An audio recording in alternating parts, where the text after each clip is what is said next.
Buenas, buenas.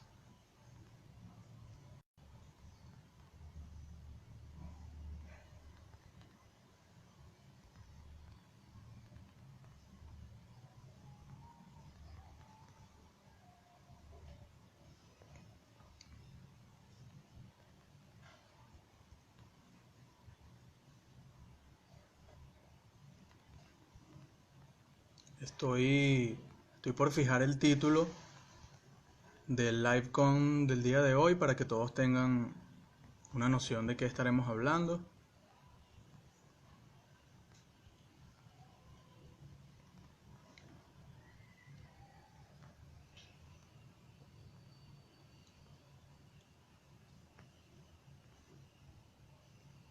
Ok, ahora sí estamos listos. Le emito, bueno, un saludo súper caluroso a todos los que se están uniendo. Súper agradecidos de que estén aquí presentes. Eh, Hola Ivana. Y bueno, para los que no me conocen, mi nombre es Jordano Pineda, soy parte del equipo Fisiocon y bueno, el día de hoy voy a tener el placer de estar acompañando a las grandes ponentes que tenemos para el día de hoy. Y bueno, básicamente lo que tenemos el día de hoy es un LiveCon. Para que quienes no sepan, un LiveCon es un espacio eh, en el que dos fisioterapeutas comparten para hablar acerca de actualizaciones acerca de un tema particular, y lo hacen a través de una modalidad de preguntas y respuestas. Preguntas que hace todo aquel que esté presente en el live, que quiera hacerle llegar a los ponentes, y bueno, se le plantean al ponente y el ponente los responde. El día de hoy, bueno, tenemos el tema de diástasis abdominal, nuevas perspectivas en prevención y tratamiento, haciendo énfasis en la importancia que tiene la fisioterapia posparto eh, en este tópico. Y bueno, contamos con el lujo de tener a dos ponentes de alta categoría, como lo son la magíster Jocelyn Sandoval y la licenciada Victoria Azócar. Entonces, antes de empezar, quiero hacerles un recordatorio breve para aquellos estudiantes de fisioterapia y fisioterapeutas que estén interesados en desarrollar competencias y construir conocimiento en el área de fisioterapia aplicada al deporte, eh, haciéndoles saber que a partir del 22 de junio vamos a tener disponible una formación en modalidad de curso con el fisioterapeuta de la primera división masculina del Caracas Fútbol Club, Aaron Pérez. Y bueno, van a encontrar allí toda la información que necesitan para complementar su formación en el área de deporte. Se los invito a que pasen por el perfil eh, para que chequeen la información y puedan participar con nosotros y ver todo lo que les ofrecemos. Entonces, bueno, sin más que agregar, voy a aceptar la solicitud de la profe.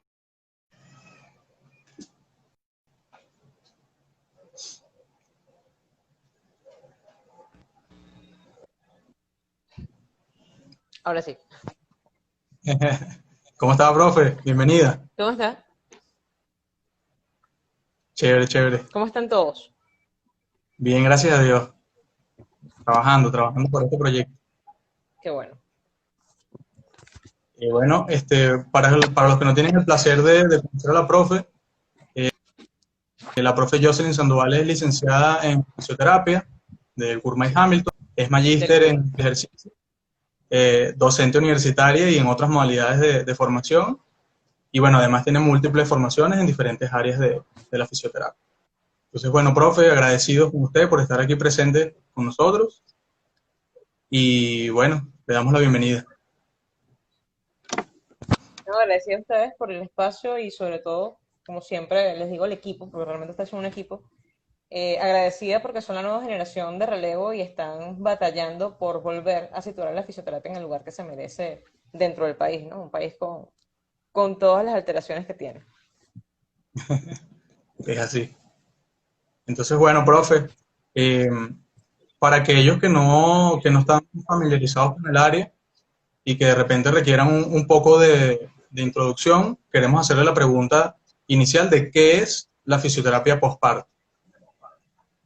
Mira, realmente la fisioterapia posparto parte de una rama que es la fisioterapia perineal o pelviperineal porque incluye todo lo que es la zona pélvica y toda la zona de suelo pélvico.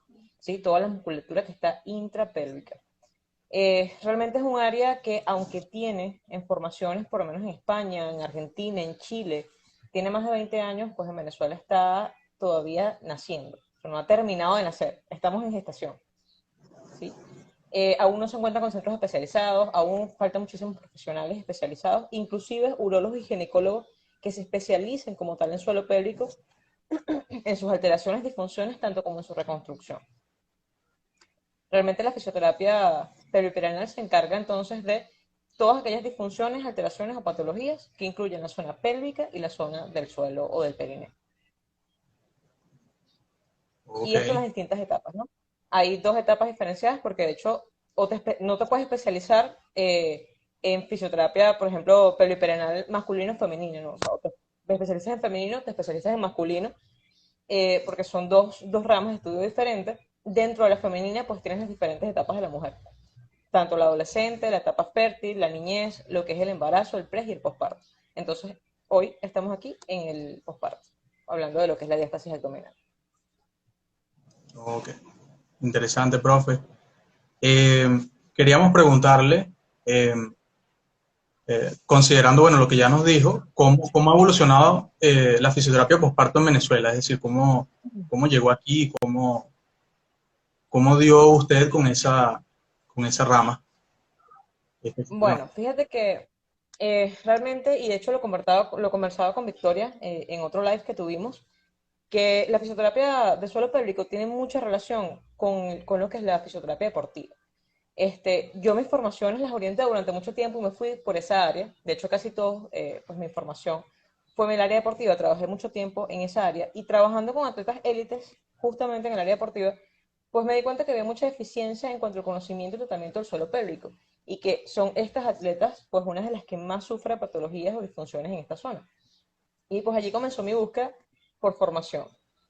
Venezuela realmente no existe la formación como tal, de hecho se da desde hace creo que unos 6 años, 7 años en el CUR, la materia, la asignatura de fisioterapia urogenital, que realmente queda vaga, o sea, queda muy vacía porque no es un área de intervención que puedas hacer en pregrado. Para empezar, bueno, hay muchas deficiencias en cuanto al conocimiento, no se nos da en anatomía y fisiología realmente lo que es el suelo pélvico. Sí, se te nombran los músculos por encima, pero no se te habla de sus sinergias, no se habla realmente de lo que hacen en conjunto, no se te habla de la fisiología, en este caso de los distintos procesos que ocurren dentro de esa cavidad pélvica. Entonces, bueno, comenzando en esa búsqueda, pues comencé a formarme, hice varios cursos en Chile, en Argentina, Ecuador, en España con la Sociedad de Perenología, para poder pues seguir ese camino y después de allí pues estuve muchísimo tiempo trabajando con atletas élites en cuanto a pre y posparto específicamente y bueno, ya de ahí me ramifiqué a trabajar solamente con la mujer en este caso, tanto en fisioterapia como a nivel deportivo.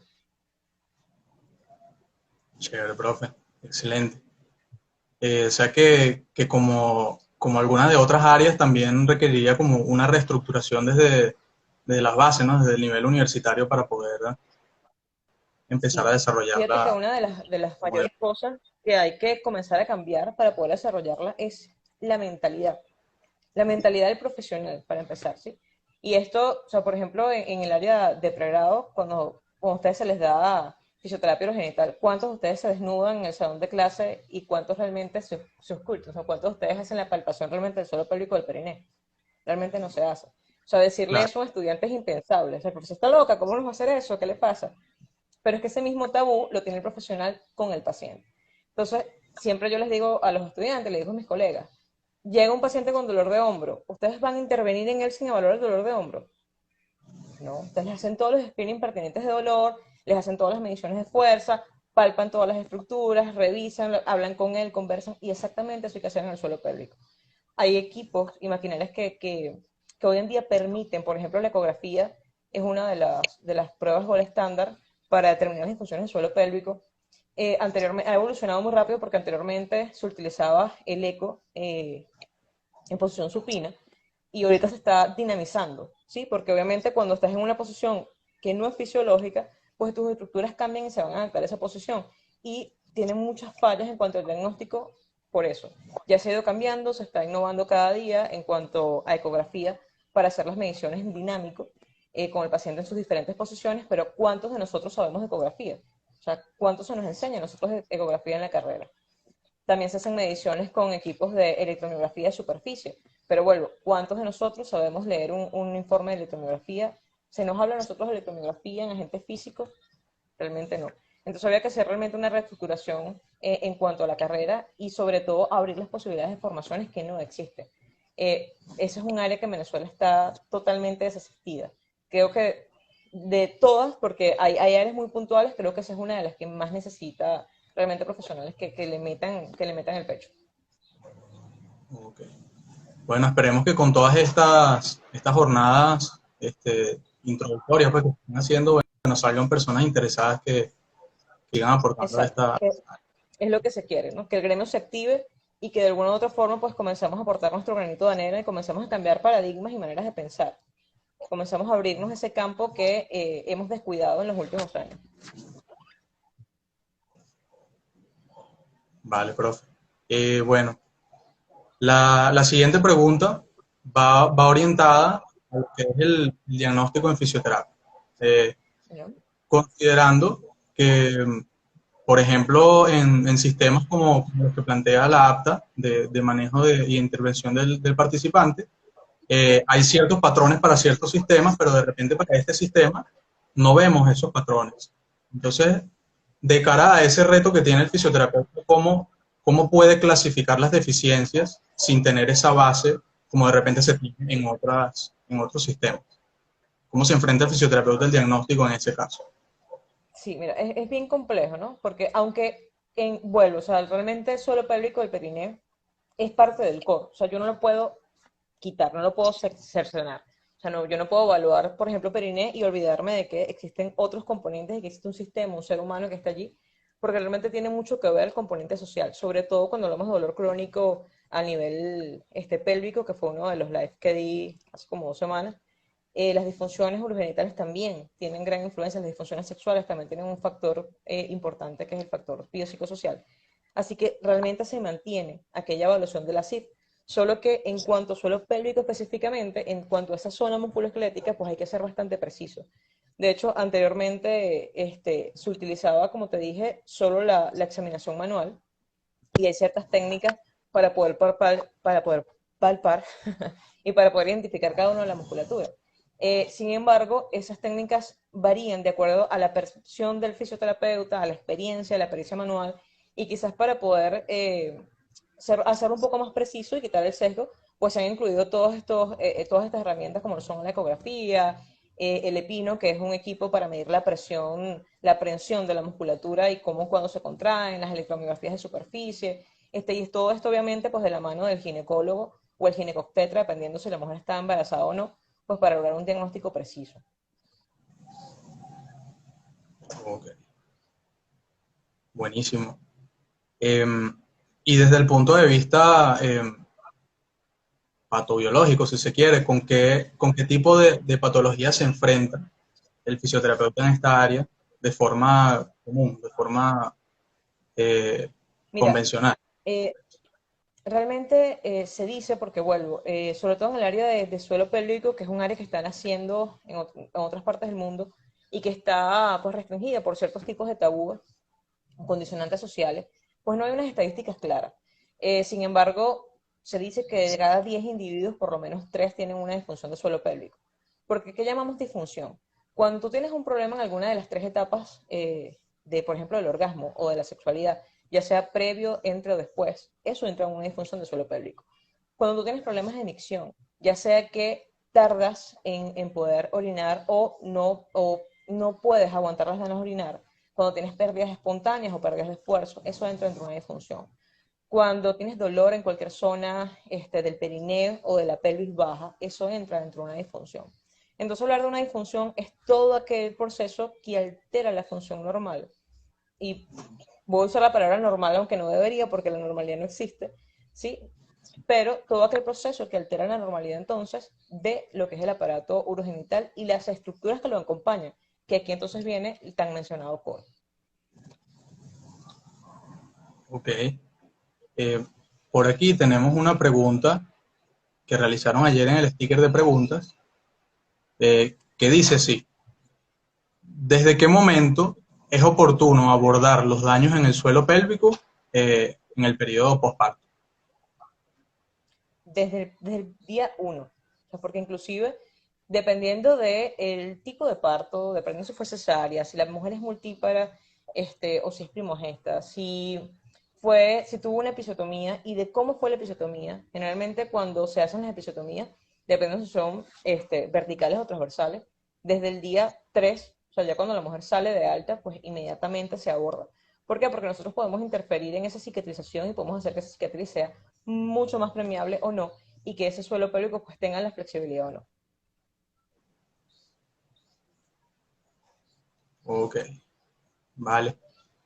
Eh, También queríamos preguntarle, ya fuera del marco venezolano, del marco nacional, más a nivel internacional, eh, ¿qué controversias se están manejando en la actualidad en lo que es prevención, lo que es tratamiento en esta área? ¿Qué cosas antes se pensaban que eran de cierta forma y que ahora se están concibiendo de una forma diferente? Sí, por ejemplo, las técnicas intrapélvicas, las técnicas de intervención como punción seca, electrólisis percutánea que también se aplicaba, inclusive la terapia manual está muy debatida porque se ha visto que no tiene realmente los resultados que se creía en cuanto a muchas cosas, ¿sí? Otra que es, por ejemplo, la electromodulación percutánea por el tibial anterior, que se ha usado a raíz de que sí hay una mejoría, sobre todo en los pacientes que tienen problemas de la micción. Pero esa técnica es usada para tratar de, a través de la estimulación de las raíces lumosacras, pues a tratar de casi que curar todo lo que tiene que ver con suelo pélvico. Y ya se ha desmentido un poco de que realmente no es así, que depende de muchos factores que funcionen o no funcionen. Entonces, cada vez, anteriormente ha habido como un boom en los últimos 10 años de toda técnica que salía, la vamos a aplicar en suelo pélvico. Eh, Se hizo mucha iatrogenia y pues hoy en día se ha cuidado más, han mejorado muchísimo, como te dije, los niveles diagnósticos. Creo que la ecografía dinámica ha sido como que el boom, ¿no? Ha sido como que eso que nos ha hecho pensar que las cosas no son lo que parecían ser. Porque el simple hecho de poder evaluar al paciente en su condición, por ejemplo, los pacientes que tienen pérdidas espontáneas de orina mientras hacen esfuerzo. ¿Cuándo tienen la pérdida de orina? Bueno, cuando levantan una caja, cuando suben las escaleras, cuando se agachan, ok. Pero cuando tú lo pones boca arriba, o sea, en supino, y le haces un eco y le dices puje, en esa posición, vamos, sus vísceras y sus órganos no están en contra de la gravedad. Sus vísceras y sus órganos no están sometidos a la misma cantidad de fuerza.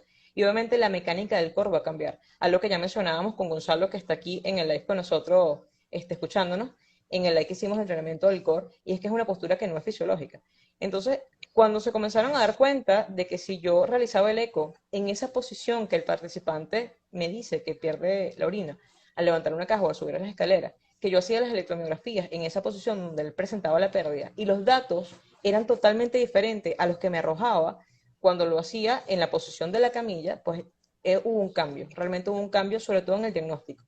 Y voy a traer unas palabras de Octavio Granadillo, de que sin un diagnóstico no hay tratamiento válido. Entonces, eso hizo que se comenzaran a investigar mucho más las intervenciones en suelo pélvico, los ejercicios de Kegel, que es algo que no existe. O sea, ¿qué son los ejercicios de Kegel? Hay 20.000 guías, todos los ejercicios son diferentes. Aprieta, soltar. ¿Qué estás apretando y qué estás soltando? Y hay gente que ni siquiera sabe qué está apretando y qué está soltando. Muchas veces creas una disfunción a nivel de suelo pélvico por hacer los ejercicios de Kegel, porque no es algo que tú estás haciendo normalmente. Es que yo no estoy por allí apretando mi zona pélvica, ¿sí? Y aunque lo haces cuando los músculos del suelo pélvico se contraen, por ejemplo en el orgasmo, cuando los músculos del suelo pélvico se contraen, ellos son como un abanico y se contraen tal cual, se contraen sinérgicamente en un abanico. Pero no es lo mismo que se contraigan todos solapando como una torre de dominó que yo tiro, uno tras de otro, ¿sí? En sincronía como una carrera de relevo, a que yo los contraiga todos a la vez y los mantenga contraídos, ¿sí?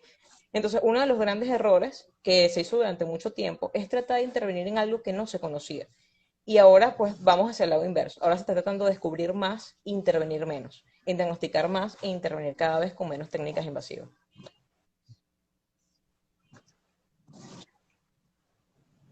Genial, genial. Sino que desde el punto de vista motor, al pobre cerebro se le hace un arroz con mango cuando está acostumbrado o cuando ese reclutamiento en forma de abanico y de repente uno lo manda a reclutarse de una forma diferente. Entonces, esa conducta más para el paciente. Totalmente. Totalmente, porque inclusive cuando usas los ejercicios que sí se hacen, ejercicios de suelo pélvico, ¿cómo se hacen? O sea, el fisioterapeuta generalmente, o sea, tú introduces la mano y, como te dije, hay una técnica que se llama la técnica del reloj, que te va a señalizar en cada uno de los haces, que en este caso se encuentra el bulbo cavernoso. Y tú lo que haces es pedirle la contracción con tus dedos de uno a otro de cada uno de esos haces al paciente. Obviamente esto va acompañado de otros equipos que te van a testar la intensidad de la presión que están ejerciendo y la intensidad de la conducción, que para eso es el equipo de electromiografía y el epino. El epino es el que mide la presión, el equipo de electromiografía es el que mide la conducción. Y tú vas a cotejar con lo que hiciste con tus manos, con estos equipos, con los resultados. ¿Y qué se le pide al paciente cuando hace ejercicios de suelo pélvico guiado? Que contraiga exactamente lo que tú le estás colocando. O sea, yo coloco mi dedo allí y le digo, contrae donde estás sintiendo. Y es impresionante, y lo hemos visto de hecho, en terapia no lo puedes ver cuando tú le colocas el dedo en una vértebra al paciente y le dices, empújame solo con su vértebra. Y realmente tú puedes mover la vértebra, porque es que el cuerpo está lleno de mecanorreceptores y tenemos una cantidad de propiocepción importante. Pero si yo no sé qué estoy contrayendo, yo voy a contraer todo a la vez. Y al final eso va a traer una disfunción pélvica. O sea, no puedo enseñar a nadie, no puedo enseñar a alguien a caminar que nunca lo ha hecho. Yo tengo que empezar por las etapas del desarrollo. Un bebé no camina, un bebé no corre si antes no levantó la cabeza, roló, se sentó, hizo todo el proceso de desarrollo motor. Eso es algo que tenemos que tener presente en todas las edades y con todas las patologías. Genial, genial. Entendido. Eh, Hay una pregunta que le tenemos que es más de carácter práctico, digamos, y está relacionado en cómo se aborda desde el punto de vista de los tabús que había mencionado al principio a un participante que de repente viene a fisioterapia y no viene, va a hacer una intervención en esos sitios en donde no se suele hacer. Entonces, ¿cómo se aborda ese cambio de creencias o ese choque de creencias en ese primer momento, en ese participante que no está acostumbrado a ese abordaje? Primero hay que educarlo, ¿sí? Y para poder educarlo, nosotros tenemos que educarnos y tenemos que formarlo. O sea, hay que hablarle al paciente desde tu perspectiva como profesional y de por qué vas a hacer las cosas. Nosotros generalmente llenamos un consentimiento informado donde se le explica absolutamente todo al participante y donde se le explica por qué y cómo se va a evaluar y con qué medidas de seguridad se van a evaluar. Eso es importante que lo tenga presente y se le hace firmar para que esté tanto el consciente como el profesional de que tiene un respaldo legal, de que no lo estoy interviniendo, no lo estoy abordando físicamente porque yo quiero, sino porque es una necesidad. Y el explicarle a él, el paciente vuelve, nosotros a veces subestimamos mucho al paciente y creemos que no nos va a entender, explicarle que es un proceso natural, que así como el ginecólogo tiene que evaluarla para poder intervenirlo, como el médico tiene que evaluarla para poder intervenir, nosotros también como fisioterapeuta lo tenemos que hacer. Y aquí hay que tener una llave fundamental con los ginecólogos y con los ginecobstetras. O sea, ellos son la pieza angular, porque generalmente el paciente no viene a ti, no es que te va a decir, es que yo creo que tengo una disfunción del suelo pélvico. Hay personas que tienen años con una disfunción y no se han dado cuenta. Y de repente ven un programa o leen un post y dicen, oye, yo tengo eso y no sabía que era una disfunción, ¿sí? Entonces el acudir al ginecólogo y que el ginecólogo pueda identificar esas alteraciones y es el que debe remitirlo a fisioterapia, porque él ya le va a decir al paciente, mire, va a recibir esta atención, el fisioterapeuta tiene que hacer esto, el fisioterapeuta lo va a revisar, vamos a hacer un plan y además que tú trabajas en conjunto con él. Hay, sobre todo con las alteraciones hormonales en la mujer, se dan muchos cambios a nivel de suelo pélvico por el mismo tema hormonal. Y es el ginecobstetra, en este caso el ginecólogo, el que puede mediarlos con medicamentos. Y es que nosotros tenemos que trabajar de la mano con él, agarrados sí o sí. Chévere, profe. Eh, También, o sea, queremos aprovechar ahorita que ya está finalizando el tiempo de este primer encuentro para hacer un anuncio de una nueva sección que vamos a tener ahora en los lives, que es sorpresa, característica de Ok, Fisiogón. Y es una sección en la que hacemos una pregunta sorpresa, que no está ok. directamente relacionada con el tema como tal, pero sí con la experiencia de cada ponente. Entonces la pregunta va así. Eh, Le vamos a pedir que identifique cuál es el mayor error que usted cree que ha cometido en su práctica clínica Ujú. y que se lo advierta a los fisioterapeutas noveles para que evitemos, obviamente, cometer ese mismo error, aprovechando de la experiencia que que ya ha tenido. El mayor error que he cometido en mi carrera, subestimar al paciente, subestimar al paciente, subestimar lo que me dice. Ese creo que es el mayor error. Hubo un caso que a mí me marcó muchísimo, fue un paciente con un hombro doloroso, un paciente que había pasado por muchos centros de rehabilitación y como todo paciente que vive con dolor, pues estaba frustrado, estaba molesto, él se quería operar, ¿sí? Porque esa era la alternativa que le habían dado, un paciente que tenía una ruptura del supraespinoso, pero ese paciente tenía una particularidad, de que él si bien tenía una ruptura casi del 50% de las fibras del supraespinoso, el paciente tenía toda la movilidad articular, toda. Y el paciente nadaba 500 metros, porque tenía una piscina de 100 metros en su casa, él había sido nadador toda su vida, y él nada 500 metros diarios, con el manguito así, o sea, con el supraespinoso, perdón, así. Obviamente, pues el médico no lo quería operar, porque el médico, que es Henry Escalona, pues era muy conservador y decía, pero si tú tienes toda la movilidad y toda la fuerza, como para qué te voy a operar yo. Pero él tenía dolor. Así que lo mandé a rehabilitación y estuve más de un mes y yo, por Dios que le hice todo lo que sabía. O sea, desde terapia manual hasta neuroeducación, o sea, todo, y el dolor seguía. Y yo decía, no puede ser que este señor, o sea, no, señor está loco, o sea, no puede ser. Porque realmente no encontrábamos la lógica.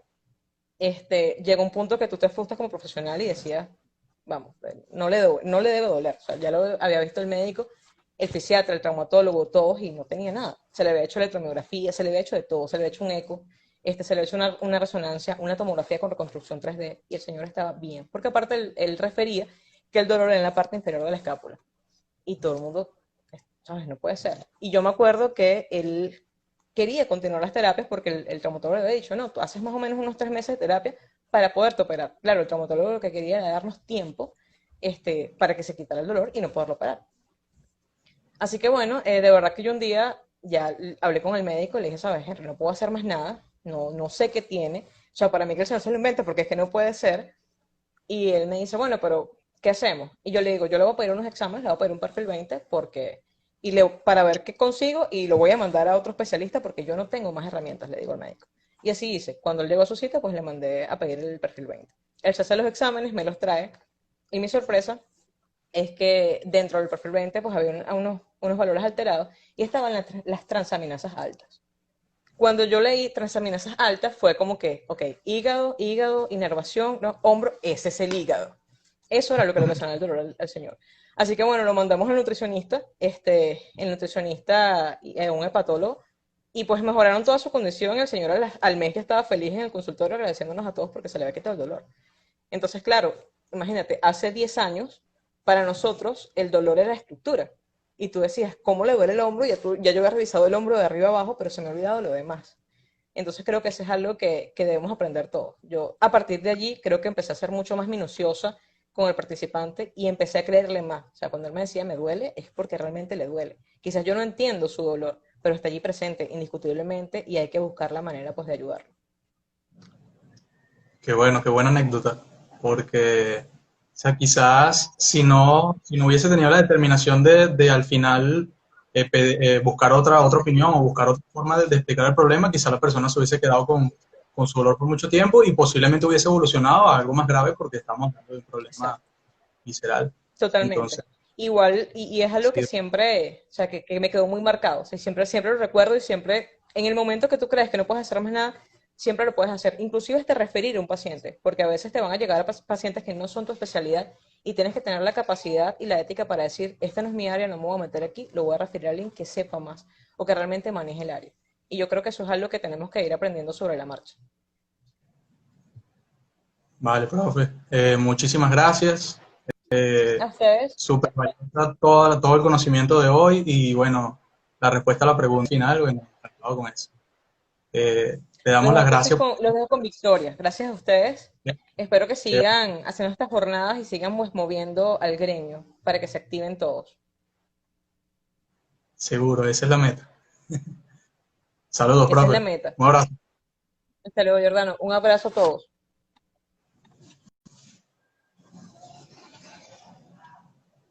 Ok. Bueno, esta fue la primera parte con la fisioterapeuta Jocelyn Sandoval. Ahora tenemos una segunda parte en la que seguiremos hablando de nuestra temática central con la fisioterapeuta Victoria Azócar. Para que Victoria nos mande la invitación para unirla al live y que, bueno, sigamos compartiendo acerca del tema que está sumamente interesante.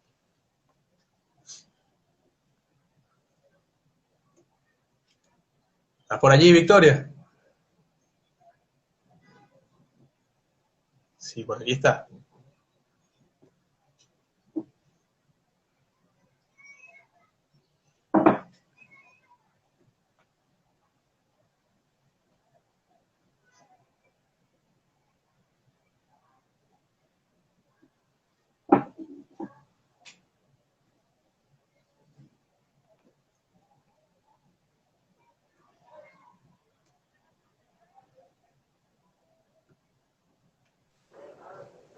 Hola, hola, ¿cómo están? Hola, todavía no te veo. Todo chévere por aquí. ¿Tú cómo estás? Bien, chévere, avísame cuando logres verme. Vale, ya está cargando. Ok. Mientras tanto, bueno, voy a aprovechar para hacer la introducción. Vamos a darle la bienvenida a la licenciada Victoria Soccer. Ella es licenciada en fisioterapia de la UCB. Tiene formaciones en entrenamiento físico dirigido para un pre y posparto saludable y, bueno, formaciones en lo que es el área del deporte. Adicionalmente, bueno, voy a aprovechar para hacer un poquito de spam y voy a recomendarles que vayan a visitar su perfil en Instagram. Ella aporta bastante contenido de valor allí acerca de lo que es el área que estamos hablando ahorita y estoy seguro que van a sacar mucha información valiosa de ella. Entonces, bueno, Victoria, te agradecemos por estar aquí. Todavía no te veo, no sé qué pasa con pero te agradecemos enormemente por estar aquí. Tal vez sea la conexión, no sé si quieres que intente hacerlo de nuevo. Vale, vamos a intentarlo ver.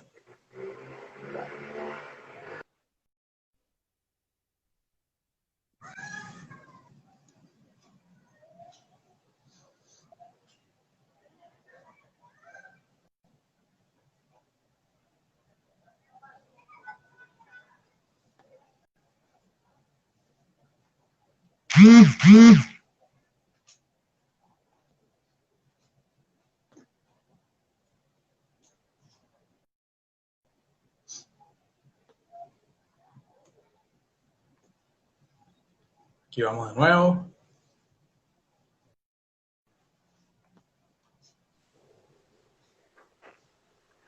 Ajá, ¿me escuchas?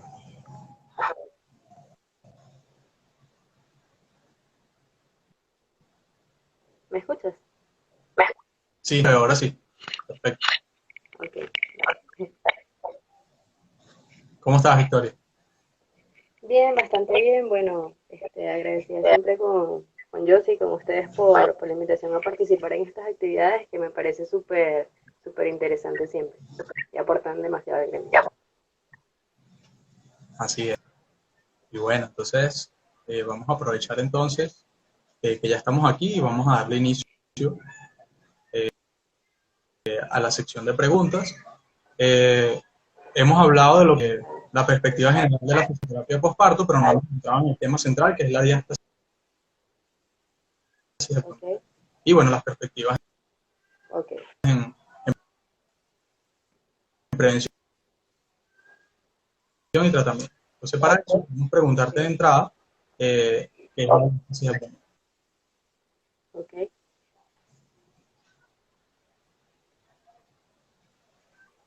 Te escucho entrecortado. ¿Puedes repetir la pregunta? En la separación excesiva generalmente la definen como una separación mayor a 2 centímetros entre ambos rectos abdominales. Consiste en una distensión específicamente de lo que es la línea alba, ¿ok? Y bueno, generalmente el valor de distancia de esta línea no debe superar los 22 milímetros, que es como el tope máximo que le dan, o 2 traves de dedos también le llaman así. Y bueno, más allá de una lesión estética, pues trae múltiples, o puede traer múltiples consecuencias en lo que es el funcionamiento del core de forma general, como por ejemplo inestabilidad de esta zona, dolor a nivel lumbar, puede también llevar a alteraciones del funcionamiento de los intestinos, alteraciones del suelo pélvico y un largo etcétera. Ok. Y por lo general, ¿cómo suele presentarse? O sea, ¿se presenta de forma insidiosa o es producto de alguna eventualidad previa que predispone a la Siempre, persona? siempre es una lesión que se va como produciendo con el tiempo, porque al ser una distensión de tejido conectivo, pudiéramos asimilarlo con un esguince, por ejemplo. Pero la diferencia es que un evento traumático en esta zona es muy difícil, ¿ok? A menos de que sea un caso particular. Por ejemplo, en este caso, durante el embarazo, es no es más allá de una lesión, un cambio que se va produciendo durante 9 meses, ¿ok? Por supuesto, no podemos esperar que después de 9 meses de cambio en nuestro cuerpo durante el embarazo, a las 2, 3 semanas ya todos los sistemas estén justo como estaban antes del embarazo. Sin embargo, la mayoría de ellos logra recuperarse bastante rápido. Eh, y bueno, generalmente se puede producir por aumentos repetidos en la presión intraabdominal, o una mala ejecución de lo que es la mecánica del suelo pélvico, por ejemplo, cuando no hay activación del transverso abdominal, etcétera. Incluso no se ve solo en mujeres embarazadas, también es muy frecuente en hombres con obesidad y se puede presentar incluso en bebés o en niños pequeños.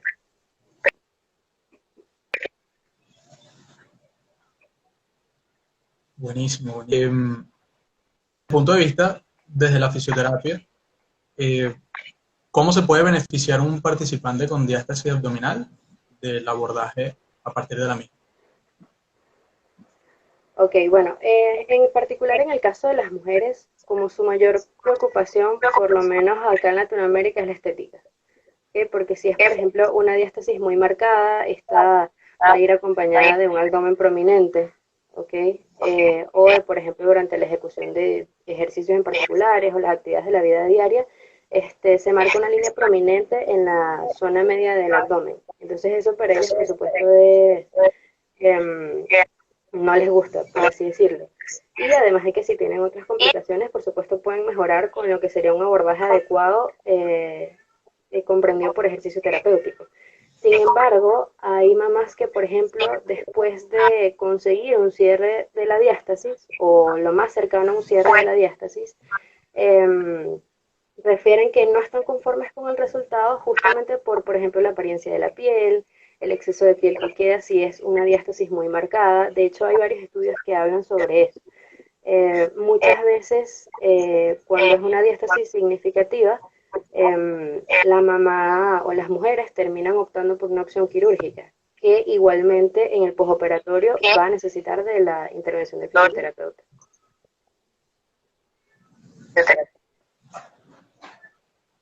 ¿Vale? Y en vista de reducción de riesgo o de prevención, ¿qué, qué tipo de intervenciones podemos llevar a cabo nosotros para esto, pues para reducir el riesgo de presentar esta condición? Ok, bueno, primero la educación, siempre es lo primero. Y por supuesto, puede ser incluso antes del embarazo. O sea, si una mujer está consciente de lo que sucede en este proceso y desea preparar su cuerpo para el embarazo, lo puede hacer con un fisioterapeuta. Cuando estamos hablando del caso de que ya se está desarrollando el embarazo, por supuesto, lo que es la activación de la zona media no solo va a beneficiar en la prevención de la diástasis, sino en la prevención de otras alteraciones de diferentes grupos musculares, además de beneficiar lo que es el funcionamiento del core durante el trabajo de parto. Entonces, digamos que no es prevenir la diástasis, sino prevenir las diferentes alteraciones de la zona media que se puedan producir. Ok, excelente, excelente.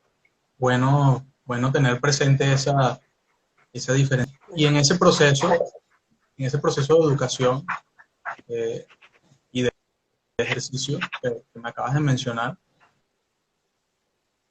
eh, cómo nos relacionamos con profesionales de otras disciplinas?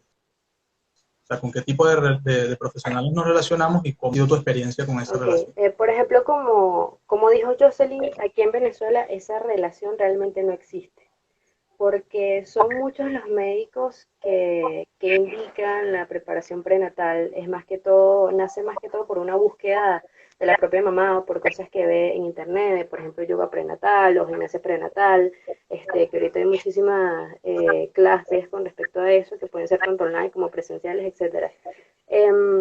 Normalmente aquí en Venezuela los médicos no están estrechamente relacionados con el fisioterapeuta, de hecho, por el mismo hecho de que aquí, por ejemplo, aquí en Caracas, los fisioterapeutas que trabajamos en esta área se cuentan con una mano y sobran dedos.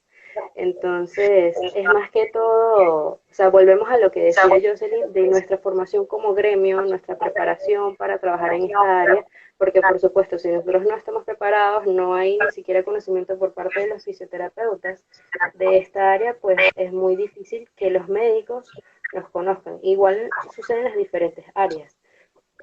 Por ejemplo, el área deportiva, que digamos que ha estado muy de moda últimamente. Una de ellas, creo que los deportes que más resaltan nuestra intervención es el béisbol, el fútbol, el básquet, pero son nada más 3 deportes de millones, de los cuales no todos cuentan con fisioterapeutas porque no todos sabemos abordar los diferentes deportes.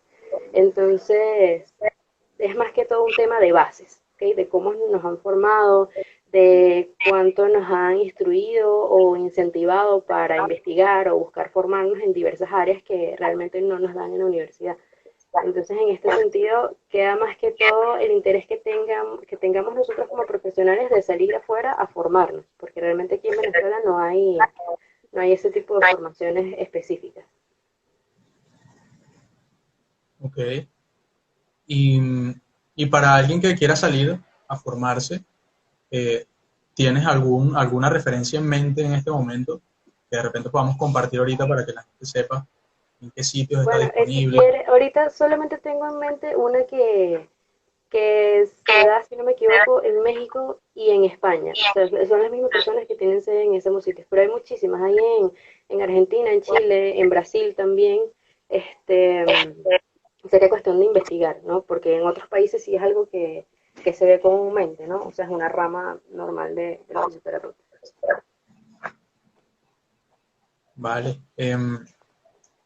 Desde el punto de vista de la fisioterapia multimodal, como lo llama la querida profe Mónica, aparte de la educación y el ejercicio, como ya nos mencionaste anteriormente, hay alternativas a partir de la terapia manual o a partir de los agentes electrofísicos que se utilicen Sí, en esta claro. En este intervención. sentido, más que todo, disculpa que te interrumpa, más que todo durante el posparto.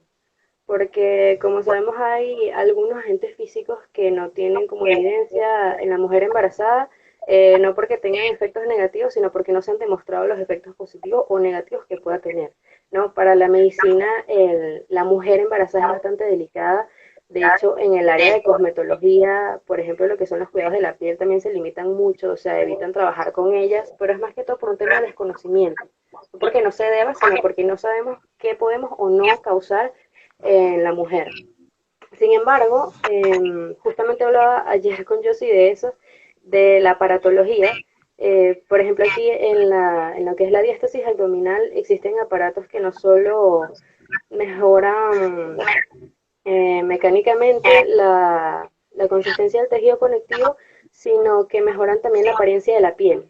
Entonces son muy similares, por ejemplo, la radiofrecuencia o todos esos aparatos que se utilizan en la parte estética y de cosmetología, mejoran mucho lo que es la apariencia de la piel.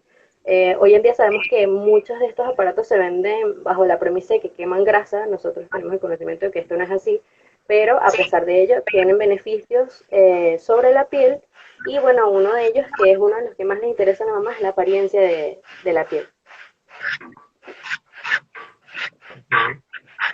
Y partiendo del punto de la educación, ¿cuál ¿Okay? consideras tú que serían los tres elementos clave a tener en cuenta cuando se va a trabajar la educación con, con una mujer en este periodo? Ok, primero respetar lo que es la figura del médico.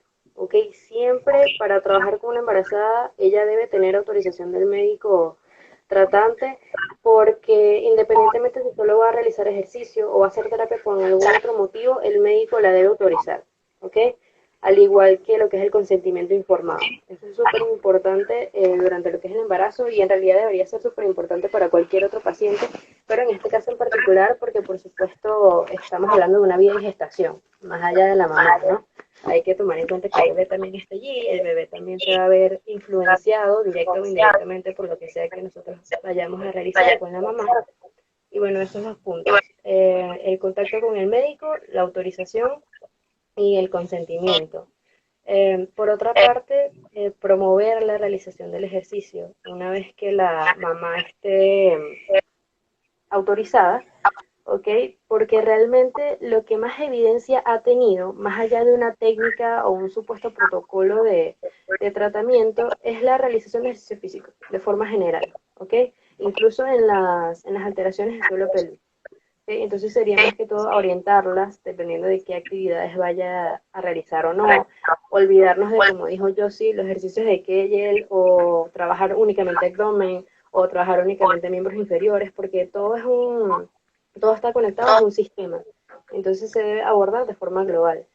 Tal vez promover incluso por ejemplo, programas de prevención de lesiones, dependiendo del entrenamiento que ella vaya a realizar.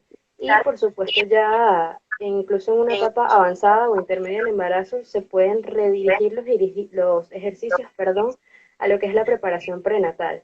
Porque si bien está muy bien que ellas realicen ejercicio de forma general durante las primeras etapas del embarazo, ya al finalizar, claro, esto también depende de cuáles son los objetivos de la mamá con este tipo de entrenamiento, con el entrenamiento que ella vaya a realizar. Si quiere, por ejemplo, simplemente mantener su condición física porque se siente mejor, alivia los síntomas, etcétera, etcétera, pues con una rutina normal o dependiendo del ejercicio que ella vaya a realizar es suficiente. Pero si su interés está realmente en prepararse o sentirse bien con respecto al trabajo de parto, pues los ejercicios tienen que ser funcionales para este momento. Los ejercicios se deben adaptar para esta última etapa del embarazo con el objetivo de beneficiarlas a ella en lo que sería el trabajo de parto, que además son ejercicios que no solo benefician cuando es un parto vaginal, sino también cuando es una cesárea. Entonces ya por ahí sería un ganar-ganar, por así decirlo. Y bueno, creo que básicamente es eso más que todo. Y bueno, también, por supuesto, promover la asistencia a otros profesionales, como por ejemplo el nutricionista, que es el que va a adaptar tu dieta durante este periodo, durante el posparto, la lactancia, por supuesto los requerimientos energéticos de la mamá varían en todas estas etapas. Otra consulta que se puede promover es, por ejemplo, la del odontólogo. De hecho, se recomienda que ellas asistan por lo menos una vez al odontólogo a lo largo del embarazo, con el objetivo de prevenir o mantener al día lo que es la salud bucal. Y bueno, creo que esas son más que todo las cosas que se pueden abordar, ¿no? O los tres tópicos que pudieran resaltar en ese sentido. Vale, buenísimo. Y bueno, aprovecho que diste pie al tema de que a los objetivos de la madre para explicar, o sea, ese elemento que tiene la fisioterapia que últimamente se desvirtúa un poco, que es que creemos que como estamos en diferentes áreas, entonces los principios de la fisioterapia cambian y resulta que los principios siguen siendo los mismos, solo que son diferentes. Y siempre el objetivo va a ser trabajar en la funcionalidad de la persona. Y bueno, en este caso ustedes serán los expertos en esta área, pero los principios siguen siendo los mismos. Exactamente, porque no es un principio para cada área de fisioterapia, son los principios de la fisioterapia. De hecho, hace poco creo que uno de los últimos posts que realicé es sobre eso, de, por ejemplo, qué preguntas podemos nosotros realizar para que realmente nuestro abordaje sea dirigido a los intereses del participante, que muchas veces son dejados de lado. Por ejemplo, a mí me encanta lo que es la última etapa del embarazo y los ejercicios para el periodo de parto y la atención prenatal, pero si a la mamá no le interesa eso, yo no tengo por qué realizar eso con ella. Si ella, por ejemplo, quiere simplemente mantener su condición física, eh, yo, por ejemplo, puedo darle o las recomendaciones de cómo ella pudiera hacerlo, o si ella está interesada en trabajar conmigo, pues entrenarla de forma global, ¿no? De forma funcional, por así decirlo. Pero lo que son los ejercicios específicos para el trabajo de parto, si ella, por ejemplo, le aterra el trabajo de parto, claro, y ella quiere una cesárea electiva, pues los ejercicios van a estar destinados a eso, que no varían mucho en realidad porque son los mismos componentes funcionales, pero depende de los objetivos. Y depende de lo que quiera el paciente, no todas están interesadas en, por ejemplo, la terapia postnatal, porque se guían más en lo que indique el médico. Entonces, ahí es donde recae otra vez lo que es la educación. Bien, tú puedes educar al participante, decirle, mira, yo tengo la capacidad para abordar esta área, cuéntame cuáles son tus necesidades, qué te trajo a la fisioterapia, qué es lo que realmente te interesa. A lo mejor a ella no le interesa la preparación prenatal, simplemente tiene una neuritis intercostal y eso es lo que ella quiere abordar en ese momento. Entonces todo realmente está centrado en lo que ellas quieran, más allá de lo que yo pueda hacer. ¿Ok? Y bueno, esto aplica para todas las áreas de la fisioterapia. Exactamente. Vale, vale. Genial. Y ya hablando un poco de lo que es la intervención a modo general en el periodo del embarazo y posparto también, ¿qué serían contraindicaciones reales? O sea, cosas que desde el punto de vista de la intervención no se pueden hacer o que hay que Ok, evitar. cuando nosotros, bueno, nosotros no, cuando el fisioterapeuta se forma en esta área, de hecho el nombre, Jocelyn le dio el nombre de pelviperineal, pero también se conoce como, o sea, es una rama de lo que es la uroginecología y obstetricia. Urología, ginecología y obstetricia. En particularmente durante el embarazo puede ser de bajo, mediano o alto riesgo. ¿Okay? Alto riesgo de pérdida del bebé, se refiere a esto, o alto riesgo de mortalidad tanto materna como fetal, morbilidad. En este sentido, hay fisioterapeutas que se especializan en embarazos de medio y alto riesgo, ¿ok? Porque hay cosas que nosotros podemos hacer, más allá de esos riesgos que puedan tener, las contraindicaciones te la da el médico tratante. Muchas veces, por ejemplo, cuando hay incompetencia cervical, rotura prematura de membranas importante, sangrados constantes, hay mamás que, por ejemplo, no tienen ni incompetencia ni rotura prematura de membranas, pero cada vez que van a hacer ejercicio sangran, por ejemplo.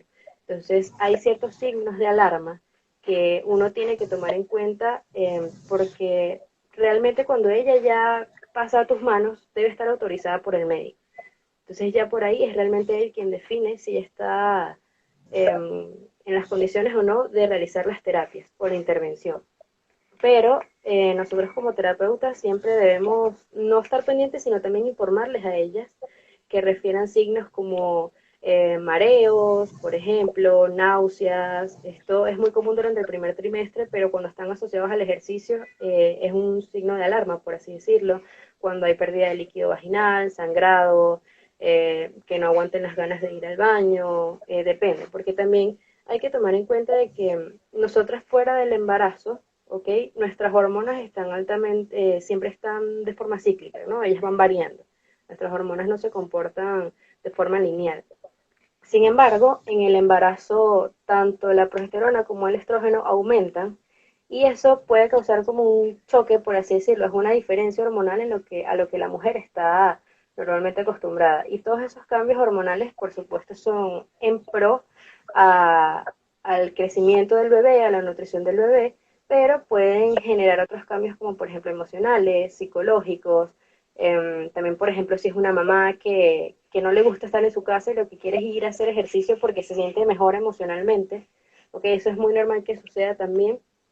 Entonces, hay que tomar en cuenta que esos cambios pueden influir en cómo nosotros las estamos abordando, ¿no? Pero más allá de eso, es centrarse en los que son los signos de alarma, ¿ok? Y en los que realmente refiere a la mamá, de cómo se siente en cuanto a las terapias, porque ellas realmente tienen una capacidad increíble de percibir si algo está bien o no, ¿ok? Entonces, centrarse mucho en lo que ellas refieren, más que todo. Vale, excelente. Y bueno, ya para cerrar lo que sería la última pregunta del tema como tal, ¿Ok? queríamos preguntarte qué bibliografía o qué bibliografías recomiendas a una persona que está empezando a interesarse en esta área para que, bueno, vaya construyendo conocimiento poco a poco. Ok, bueno, primero, por supuesto, anatomía es lo principal, cualquier atlas de anatomía, porque muchas veces, como he visto que se mencionaba en otros lives, nos encanta segmentar las cosas. Suelo pélvico por un lado, diafragma por el otro, el abdomen por el otro, y realmente si nosotros nos ponemos a analizar, analizar cómo realmente están integrados estos componentes, todos funcionan entre sí. De hecho, me recuerda mucho un live que hizo nuestro colega Frank Inésico sobre el diafragma, Ok. y él explicaba cómo este se conecta con básicamente todo lo que es el esqueleto axial. Entonces es muy importante tomar todas estas conexiones en cuenta, las inervaciones, cómo se relaciona, por ejemplo, el diafragma con el suelo pélvico, con la columna, las diferentes porciones de la columna, etcétera, porque todo realmente está interconectado. Entonces, primero por allí, anatomía. Lo que es, por ejemplo, la parte endocrina, no sabría decirte una bibliografía en específico, pero son como los temas básicos a abordar. Para entender las hormonas durante el embarazo, sería bueno, ¿no? Primero entenderlas cómo funcionan de forma normal en la mujer. Es algo que, por ejemplo, no nos enseñan en la universidad. De hecho, en el colegio muy poco cuando hablan de educación sexual hablan de la influencia de las hormonas. Está todo más orientado a lo que es la prevención de las consecuencias de tener, por ejemplo, relaciones sexuales de forma insegura, pero en la sexualidad va muchísimo más allá, ¿ok? Entonces, educarse en lo que es la sexualidad, tanto femenina como masculina, el funcionamiento de las hormonas, la parte endocrina, la anatomía es súper importante, es la base de todas las ramas, y no es solamente suelo pélvico, no es solamente rectos abdominales, ¿ok? Y posterior a eso, pues, educarse en lo que son los cambios propios del embarazo. De hecho, una bibliografía específica para fisioterapeutas es el libro de ejercicio terapéutico de Kirsten and Colvin. Si no me equivoco, su quinta edición es la que fue una de las primeras que yo revisé. Yo me di cuenta, oye, este libro habla de embarazo, porque a nosotros no nos dan eso. Y también habla de muchísimas áreas, por ejemplo, de lo que es la terapia acuática. No a todos nos dan eso en la universidad. Eh, y bueno, es súper interesante. En ese libro, creo que es uno de los últimos capítulos, habla de algunas de las condiciones. Claro, también hay que tomar en cuenta que ese libro salió en el 2013, se publicó, mejor dicho, en el 2013. Y bueno, habrán algunas actualizaciones, ¿no? O cosas por actualizar, pero es una bibliografía que pudiéramos tener a la mano y que es un libro que me imagino que muchos habrán leído durante la etapa universitaria, entonces tiene más capítulos además de las intervenciones quirúrgicas, etcétera. Entonces hay que echarle un ojo a esa bibliografía. Bueno, súper agradecido con tu recomendación. Y, y bueno, ya para finalizar, te vamos a hacer la pregunta sorpresa, una nueva sección Nervios. de preguntas en los LiveCon. Y la pregunta es esta. Si ¿Sí? estuviéramos en un sitio de comida, bebida, etcétera, ¿qué ¿Ok? postre, qué bocadillo, qué bebida estuvieras tomando en este momento o comiendo en este momento? Ay, qué difícil. Bueno, no sé si vi que se conectaron algunos de mis amigos. Yo era de las personas que siempre tenía chuchería en los bolsillos del uniforme, lo que sea. O sea, generalmente chocolate, eso sí. Y soy, o era, mejor dicho, fan del Lipton. Entonces, seguramente por ahí estuviera la cosa.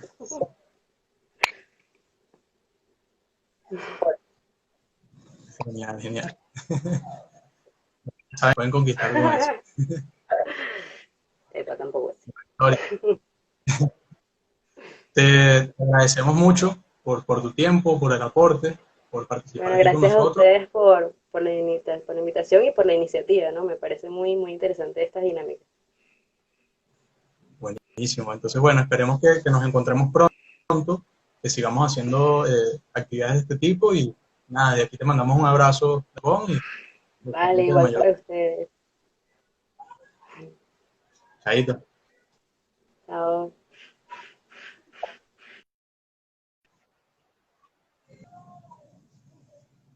Bueno, muchachos, para finalizar, agradecerles a todos los que estuvieron presentes. Esperamos que el contenido haya sido de valor para ustedes, que les haya aportado muchísimo.